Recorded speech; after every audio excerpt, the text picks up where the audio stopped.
하나님의 말씀은 시편 54편 1절에서 7절의 말씀입니다.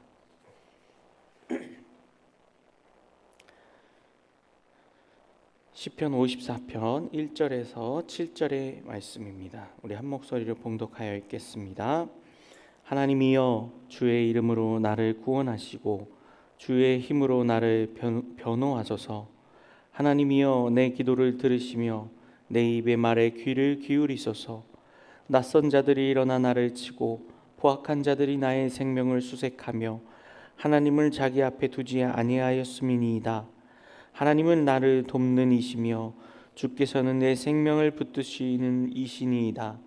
주께서는 내 원수에게 악으로 갚으시리니 주의 성실하심으로 그들을 멸하소서. 내가 낙헌제로 주께 제사하리이다. 여호와여, 주의 이름에 감사하오리니 주의 이름이 선하심이니이다. 참으로 주께서는 모든 환난에서 나를 건지시고 내 원수를 보응받는 것을 내 눈이 똑똑히 보게 하셨나이다. 아멘. 오늘 말씀의 제목은 절대 신뢰의 믿음이라는 제목으로 말씀을 나눕니다. 오늘 시편 54편은 다윗이 마스기를 하나님 앞에 드린 것으로서요, 다윗이 망명 생활 중에서 황무지 수풀에서 겪었던 위기 상황을 배경으로 하여서 쓴 비탄시입니다.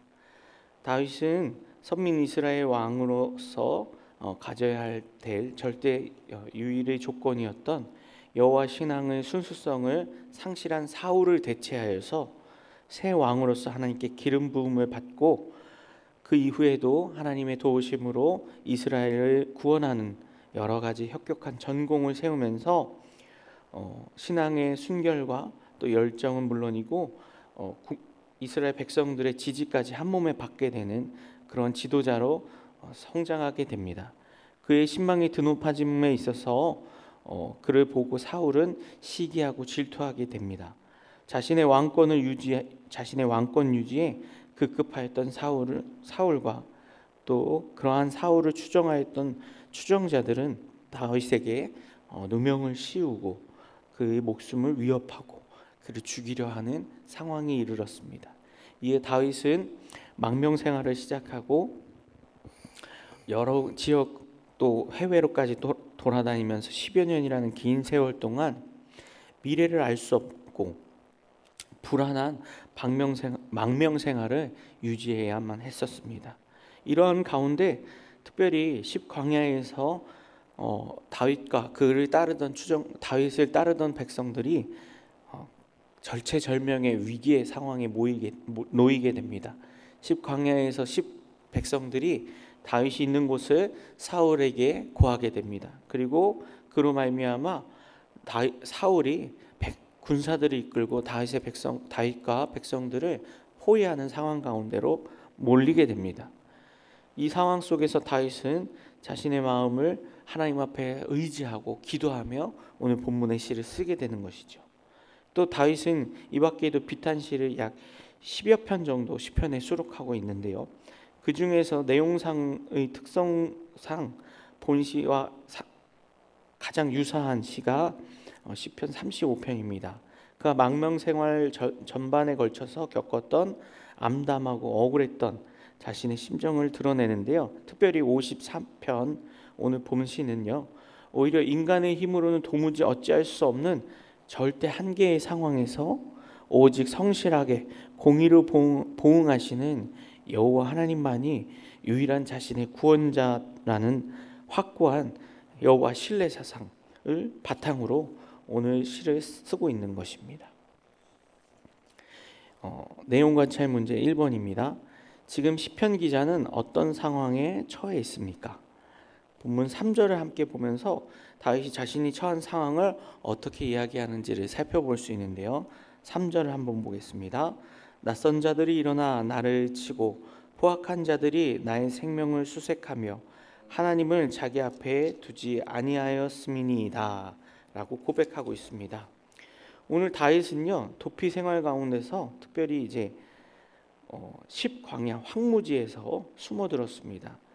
또 그 다윗을 따르던 환난당한 자, 빚진 자, 핍박당하는 자들이 400명이나 그를 따르게 되었고, 또 그가 그일라 백성들을 구원하기에 이르게 됩니다. 다윗이 망명생활 가운데서도 그저 그냥 도망만 다니고 자신의 목숨만을 부지하려고 사는 그러한 비참한 인생이 아니라 오히려 그러한 비참한 인생들을 함께 거두어들이고 그를 따르는 백성들을 인도하고, 또 그일라와 같이 위기에 빠져 있는 오히려 사울 왕이 그의 왕으로서의 직분을 다하여서 자신의 백성들을 구원하여야 하는데 그러지 못한 상황 속에서 오히려 다윗이 그 백성들을 구원하고 도와주는 상황에 이르게 됩니다.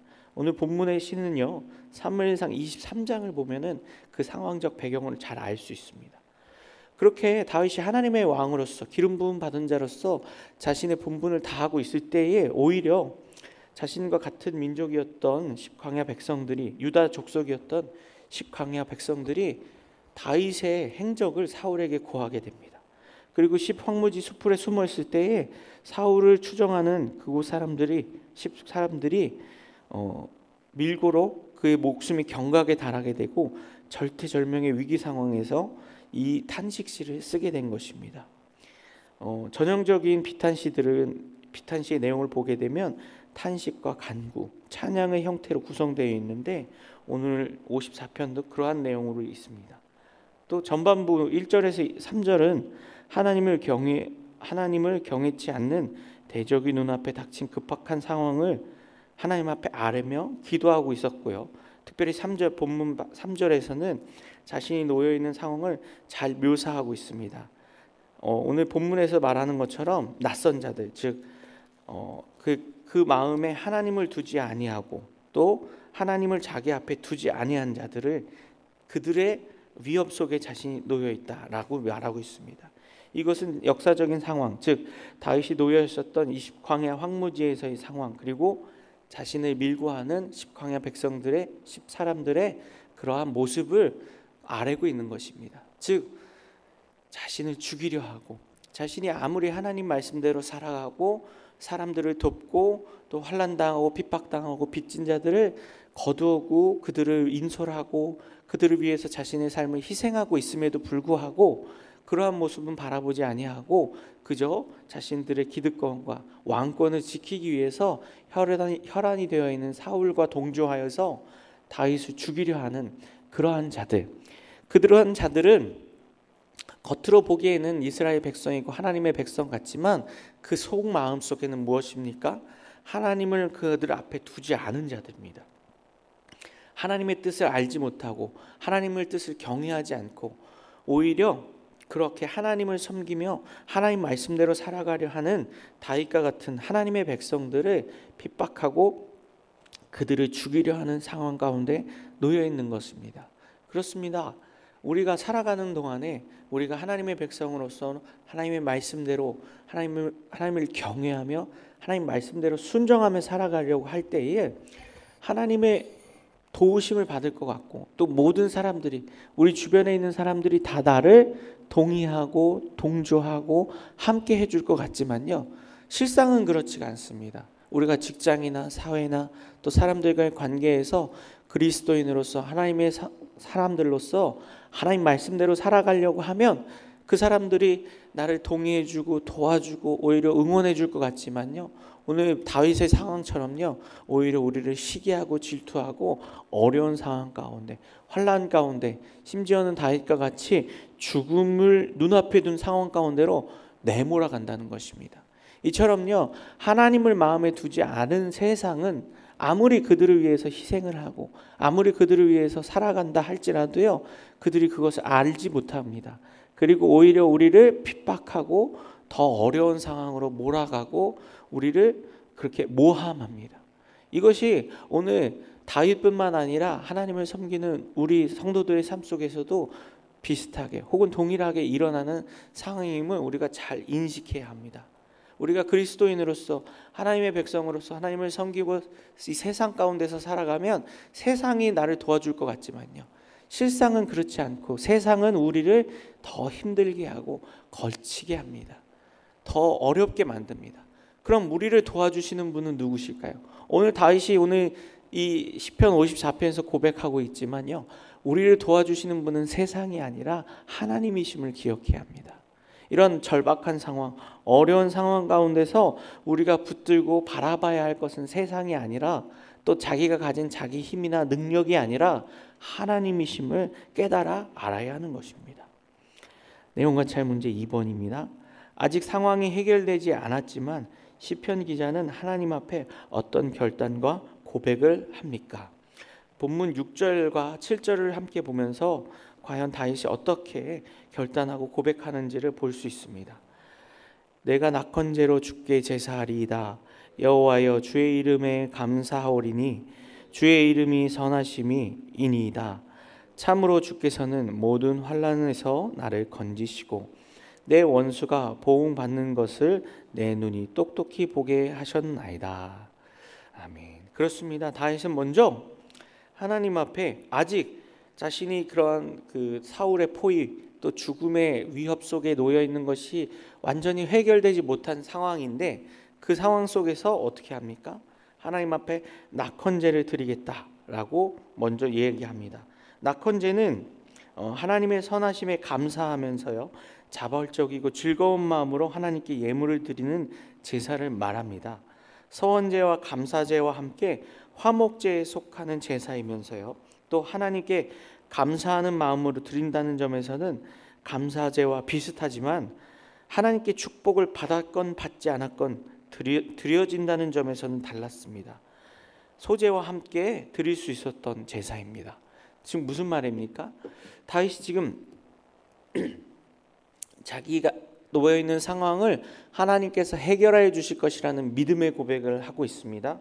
그리고 그 믿음의 고백은 더 선취적으로 나아가서요, 그것을 자신의 어려운 상황, 지금 이 죽음에 임박한 상황 속에서 하나님이 나를 이미 건져주셨다라고 선포하면서, 그리고 그것에 대해서 하나님께 낙헌제, 감사의 제사를 올려드린다는 것입니다.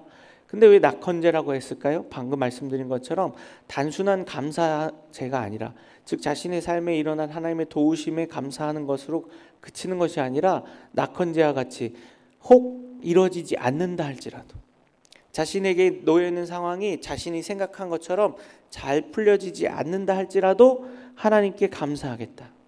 하나님께서 나의 삶에 이 어려움들을 다 해결하여 주실 것이라는 것을 내가 알지만 믿지만, 혹 그러지 않는다 할지라도 낙헌제와 같은 제사를 통하여서 하나님 앞에 온전히 나와 함께 하시는 그 하나님을 감사하고 제사를 올려드리겠다라고 말하는 것입니다. 또 7절에서 말하는 것처럼요, 날 건지실 것이고 나의 원수들에게 보응할 것이라는 것을 내 눈으로 똑똑히 보게 하셨나이다. 마치 이미 이루어진 것처럼 이야기하고 있습니다. 하나님께서는 이 원수들에게서 나를 건져주시고 나를 그 원수들에게 오히려 그들에게 보응하신다, 갚아주신다는 것입니다. 다윗은 지금 그러한 믿음을 갖고 있고 그것을 마치 눈으로 보고 있는 것처럼 고백하고 있는 것입니다. 실제로도 역사적 상황을 보게 되면요, 사울이 이렇게 다윗을 죽이기 위해서 군사들을 이끌고 와서 다윗을 거의 이제 잡기 일보 직전까지 이르는 상황이 되는데요, 하나님께서 또 어떻게 보호하여 주시냐면요, 블레셋이 이스라엘에 쳐들어오게 하십니다. 그래서 다윗이 빨리 다시 복귀하지 않으면, 사울이 다시 복귀하지 않으면 안 되는 상황으로 몰아가십니다. 정말 이제 조금만 더 가면 다윗을 잡을 수 있는 상황이었지만 그 사울은 오히려 더 급한 상황, 다윗을 잡는 것보다 더 긴박한 상황을 맞닥뜨리게 됩니다. 그로 인해서 정말 자신의 마음의 원수와 같았던 다윗을 눈앞에 두고 사울은 다시 블레셋을 막기 위해서 돌아가야 되는 상황을 만들어진 것입니다. 이런 상황이 만들어진 것은 어떠한 이유이겠습니까? 하나님께서 다윗을 보호하시려는 그 하나님의 인도하심 속에 있는 것입니다. 역사를 주관하시며 우리의 삶을 인도하시는 그 하나님의 인도하심을 보게 하시는 것입니다. 그렇습니다. 우리가 지금 놓여있는 현재의 상황, 나의 그 놓여있는 고난이나 환난이나 어려움에 그곳에 초점이 모이게 되면요, 우리가 믿음의 고백을 할 수 없고 오히려 그 상황 가운데 파묻히게 됩니다. 그리고 그 상황에서 벗어날 수 없게 됩니다. 몸이 아프거나 경제적인 어려움이 있거나 사람과의 관계에 어려움이 있거나 지금 당장 내가 해결해야 될 문제가 있습니까? 그렇다면 그러한 문제 속에서 우리가 바라봐야 할 것은 이 문제를 넘어서시는 하나님, 그리고 이 문제를 결국 해결하여 주시고 우리를 건져 주실 그 하나님을 바라볼 때 우리는 다윗과 같이 하나님 앞에 감사와 믿음의 고백을 할 수 있는 것입니다. 믿음은요, 당장 내 눈앞에 일어나는 것이 아니라 보이지 않는 것을 보는 것이고요, 눈앞에 일어나지 않은 일들을, 미래의 일들을 보는 것입니다. 바라는 것들을 오늘 실상 가운데, 우리의 삶 가운데서 구현해내는 것이 바로 믿음입니다. 우리는 그래서요, 지금 내 눈앞에 일어나고 있는 상황에 집중할 것이 아니라 그 상황 너머에서 일하시며 우리를 건져주실 그 하나님을 바라보며, 그리고 또 선취적으로 오히려 더 앞서서 우리의 상황과 어려움을 해결하여 주신 그 하나님께 감사하는 마음으로 기도하며 나아가는 저와 우리 성도님들이 되어야 할 것입니다. 그러한 믿음으로 기도하며 믿음의 눈을 가지고 살아갈 때에 우리의 삶을 하나님이 온전히 이끌고 계심을 느낄 수 있고 경험할 수 있음을 다시 한번 깨닫는 저와 우리 성도님들이 되어야 할 것입니다. 연구와 묵상 문제 3번입니다. 당장 현실은 어렵지만 시편 기자가 하나님께 감사할 수 있었던 이유는 무엇입니까? 오늘 다윗이요, 당장 현실은 어렵지만 하나님께 감사할 수 있었던 이유를 오늘 본문 4절과 5절에서도 이야기합니다. 함께 보겠습니다. 하나님은 나를 돕는 이시며 주께서는 내 생명을 붙들어 주시는 이신이이다. 주께서는 내 원수에게 악을 갚으시리니 주의 성실하심으로 그들을 멸하소서. 아멘. 다윗이 지금 하나님이 어떤 분인지를 고백하고 있습니다. 다윗은 지금 그 마음 가운데 감사할 수 있었던 이유가요, 믿음이 있었습니다. 하나님이 어떤 분이신지에 대한 믿음. 4절에서는 하나님이 나를 돕는 분이라고 말씀하고 있습니다.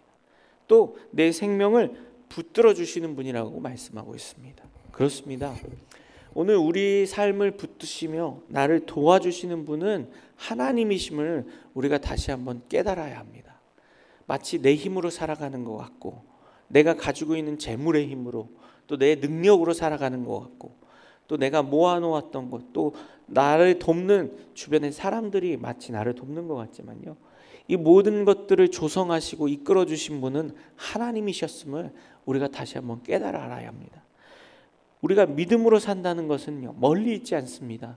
바로 오늘 하루의 삶이 하나님이 나에게 주신 삶이고 하나님이 나를 이끌어 주시는 인생이라는 것을 믿는 것이, 그리고 그 믿음으로 오늘 하루도 감사하고 또 담대하게 나아갈 수 있는 것이 바로 믿음인 것입니다. 그렇게 그 하나님과 동행하는 삶을 사는 것이 우리를 하나님께로 이끌어가는 참된 믿음임을 다시 한번 깨달아야 할 것입니다. 또 5절에서는요, 내 원수에게 악으로 갚으십니다 라고 말하고 있습니다. 또 주의 성실하심으로 그들을 멸하실 것이다 라고 말하고 있습니다. 즉 하나님은 성실하시며 하나님은 그 행한 대로 갚아주신다는 것을 믿는 것입니다.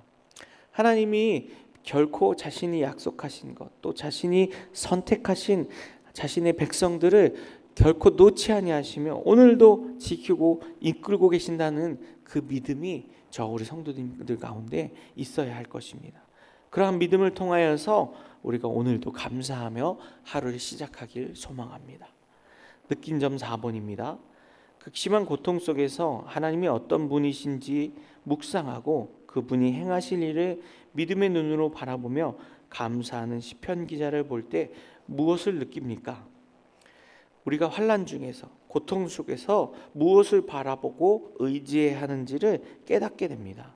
현실, 또 환난, 또 나를 힘들게 하는 주변의 원수와 같은 사람들을 보는 것이 아니라 그 너머에 계신 하나님을 바라보며 그 하나님의 선하심과 또 우리를 지켜주시는 것, 그 환난 속에서 건져주시는 하나님을 바라보아야 합니다. 믿음의 눈으로 하나님을 바랄 때 현실의 환난 속에서 이겨낼 힘을 얻을 수 있음을 다시 한번 고백하길 소망합니다. 결단과 적용 5번입니다. 시편 기자와 같이 하나님을 절대적으로 신뢰하는 확고한 믿음을 가지려면 무엇이 필요합니까? 하나님이 도우시고 구원해 주실 것을 믿음의 눈으로 바라보며 미리 감사해야 할 일은 무엇입니까? 오늘 우리가 하나님 앞에 믿음의 눈으로 하나님 앞에 나아갈 때 기도가 필요합니다. 단순히 그냥 믿습니다 이렇게만 하는 것이 아니라요. 오늘 다윗의 시편 54편 비탄시처럼요. 비탄한 자기 마음, 정말 힘든 자기의 마음을 하나님 앞에 토로하고 내어놓고, 그리고 더 나아가서 하나님께 의지하고 감사하고, 그렇게 하나님 앞에 기도하는 저와 우리 성도님들이 되어야 할 것입니다. 단식하는 것에서 끝나는 것이 아니라, 고통의 문제를 하나님 앞에 이야기하는 것에서 끝나는 것이 아니라, 그 문제를 해결해 주신 분이 하나님입니다 라는 믿음의 고백을 드리고, 결국에는 오늘 다윗처럼 그 하나님을 찬양하는 이러한 다윗의 이 시편처럼 우리의 기도 속에도 하나님 앞에 온전히 또 기쁨으로 감사함으로 나아가는 우리의 기도가 있어야 할 것입니다. 오늘의 기도 함께 읽겠습니다. 기도 응답의 확신을 갖고 믿음으로 주님을 찬양하는 하루가 되게 하소서. 아멘. 오늘 이 기도의 제목처럼 하나님께서 오늘도 응답하여 주시고 나와 함께 하시며 우리의 가족들, 우리의 자녀손들과 함께 하심을 믿고 그 하나님 앞에 온전히 마음을 내어놓는 저와 우리 성도님들 되길 원합니다. 또 탄식하는 것처럼, 다윗의 탄식처럼 우리의 어려움을 조목조목 하나님 앞에 말해야 합니다. 그리고 그렇게 말하는 것에서 끝나는 것이 아니라 이 문제를 해결해 주시는 분이 하나님입니다라는 믿음의 고백도 해야 할 것이고요. 그리고 그러한 믿음의 고백을 통해서 결국 우리 마음의 문제, 우리 현실의 문제가 찬양으로 바뀌어질 수 있다는 것을 고백하는 우리가 되어야 할 것입니다. 우리 주여 한번 부르며 이 마음을 담아 기도하며 나아가겠습니다.